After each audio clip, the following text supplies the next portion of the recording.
bagaimana Ibu mengidentifikasi kasus-kasus yang terjadi yang menghampiri di sekolah, apakah itu masuk ke ranah dilema etika ataupun ke rujukan moral, Bu? Oke. Untuk dua hal yang pertama itu adalah sesuatu yang sama, yang kedua adalah mempertentangkan kasus yang bertentangan. Apapun itu permasalahannya adalah kekuatan data. Jadi pada saat kita mendengar suatu permasalahan atau menganalisa sesuatu permasalahan atau orang mengadukan suatu permasalahan kepada kita, nomor satu kita itu bukan untuk intervensi bicara atau dengarkan sebanyak-banyaknya. Jadi telinga itu lebih dibuka besar-besar. Kemudian cari sumber lain sebagai pembanding. Pembanding itu penting karena apa?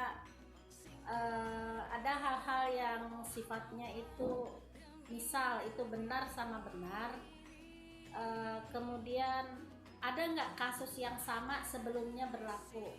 Dari sana kita akan mempelajari dampaknya apa kalau kita ambil keputusan itu. Kalau kita ambil keputusan yang sama, dampaknya apa sekarang? Kemudian kalau kita ambil keputusan yang berbeda dengan kemarin, itu seperti apa kemungkinannya? Langkah-langkah atau prosedur seperti apa, Bu, yang biasa Ibu lakukan? Yang pertama ya, di dalam setiap permasalahan terkait lembaga itu kita tidak jalan sendiri, karena kita ini adalah tim seluruhnya. Penting bagi kita itu adalah membuka komunikasi dengan orang-orang yang ada di sekeliling kita terkait permasalahan yang kita hadapi bersama-sama.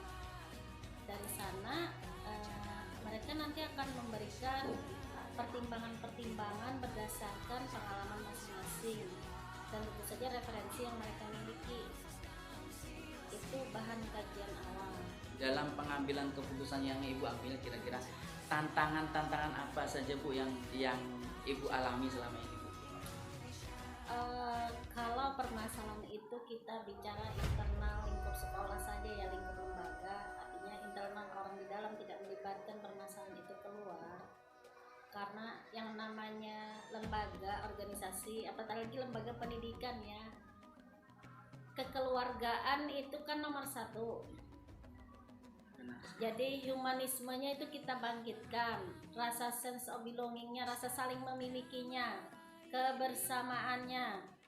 Kemudian kalau kita mengacu kepada filosofi Pancasila, ingat pada poin sila keempat dan sila kelima. Kalau kita bicara sila keempat dan sila kelima, maka permasalahan itu dengan sendirinya akan terurai. Karena memahami kedudukan pada tempatnya masing-masing. Kami dapatkan, Bu, di pendidikan guru penggerak mengenai prinsip pengambilan keputusan. Dari apa yang Ibu sampaikan tadi, berarti Ibu menggunakan prinsip namanya end-based thinking, Bu. Jadi prinsip yang digunakan untuk pengambilan keputusan, tapi kita mengacu pada hasil akhirnya. Artinya kebermanfaatannya keputusan yang kita ambil nanti, keputusannya untuk kebersamaan, untuk keluarga di sekolah seperti apa gitu, Bu ya. Di saat ada masalah, Ibu apakah di saat mengambil keputusan apakah memerlukan waktu yang lama ataukah ada perlu jadwal untuk mengambil keputusan itu, ataukah langsung spontan atau bagaimana? Itu relatif ya, tergantung permasalahannya. Jadi karena tiap-tiap masalah itu punya urgensi untuk diselesaikan pada berat ringannya masalah tersebut, terus keterlibatan antar berapa orang. Kalau hanya satu orang dirinya sendiri, tentu kan ini lebih kepada persuasif biasa saja. Kalau melibatkan antara 2 atau 3 orang, nah ini kan butuh pertimbangan-pertimbangan karena menyinggung pribadi-pribadi yang lain kan. Penyelesaiannya kalau sudah antar pribadi memang harus lebih dalam telaahnya. Kalau dari yang saya tangkap ya, intinya di saat kita bagaimana memutuskan pengambilan keputusan terhadap suatu masalah dilema etika artinya tergantung daripada masalah itu sendiri Bu ya. Kalau seandainya berat mungkin perlu pemikiran yang sangat-sangat matang, tapi kalaupun masalah itu tidak berat kita perlu cepat namun juga tidak terlalu kecepatan ya. Artinya ada evaluasi nanti. Semuanya harus evaluasi. Iya. Ya, oke. Terima kasih Bu. Mungkin yang terakhir satu Bu.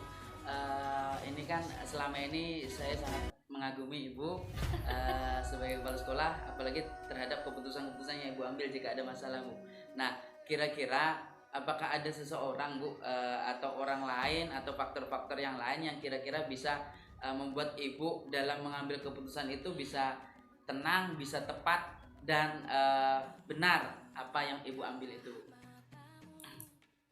Kalau benar itu relatif ya. Siap. Kebenaran itu relatif. Kalau tentang figur atau orang, mungkin banyak pengaruhnya ya di sekeliling kita, dan tidak bisa disebutkan satu persatu. Bahkan kadang anak kecil pun menjadi figur kita. Masya Allah. Nah, itu jadi kadang mereka bermain, mereka bertengkar, kemudian mereka menyelesaikan dengan damai atau menyelesaikan dengan berbagai cara, itu juga jadi figur kita. Kita tangkap semuanya. Jadi konsep alam takambang itu betul-betul kita serap. Oke, terima kasih banyak Bu atas Pak. Selama 7 tahun dalam memimpin sekolah ini Pak ya, tentunya banyak masalah yang terjadi. Bagaimana menurut pendapat Bapak untuk mengidentifikasi masalah-masalah itu ke dalam dilema etika ataukah kerujukan moral Pak? Terima kasih. Biasanya kalau ada kejadian seperti itu, kadang-kadang kami memanggil dulu kejadiannya seperti apa, kemudian alasannya itu mungkin seperti apa, kayak gitu. Jadi dari situ kami mencari titik temunya, apakah yang dikatakan Bapak tadi, yang dari etika atau dari Kerujukan moralnya. Kira-kira langkah-langkah atau prosedur seperti apa Pak yang pian jalankan dalam mengambil keputusan jika ada masalah? Oke, ya. Pertama mengetahui dulu permasalahan. Permasalahan ini kadang-kadang mengetahuinya dari orang lain, atau dari saya sendiri. Nah, kemudian setelah itu kami mengkonfirmasi kepada yang bersangkutan bagaimana kejadiannya seperti itu. Kemudian baru nanti bersama-sama misalnya dengan pimpinan, terutama saya, kemudian wakil, kemudian siapa yang diperlukan dalam hal ini, itu yang biasanya dilibatkan untuk keputusan yang saya ambil. Ada tidak Pak tantangan Pak menurut Bapak dalam mengambil keputusan itu? Misalkan tantangannya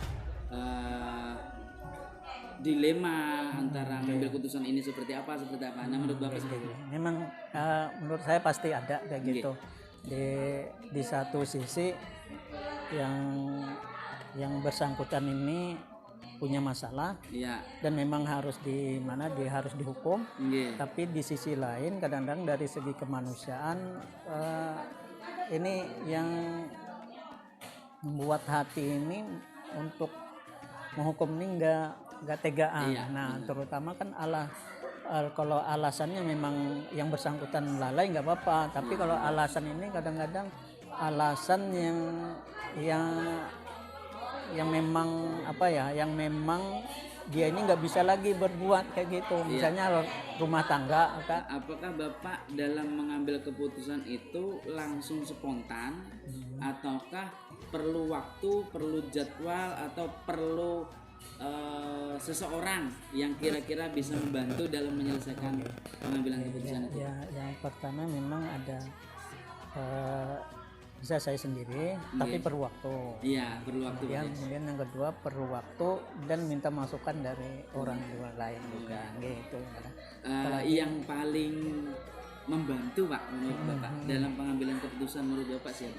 Apakah keluarga ataukah wakasek atau teman ya, terutama wakasek ya, itu yang mungkin yang membantu, dan biasanya saya mungkin ya lebih banyak ke yang ke seniornya, karena kan yang ke senior ini kan lebih apa kepada apa ya yang apa yang Pengalaman mereka nggih, ya. pengalamannya Benar, yang, lebih. yang kami mintakan itu juga orang-orang yang tertonja yang sudah saya percaya. Iya.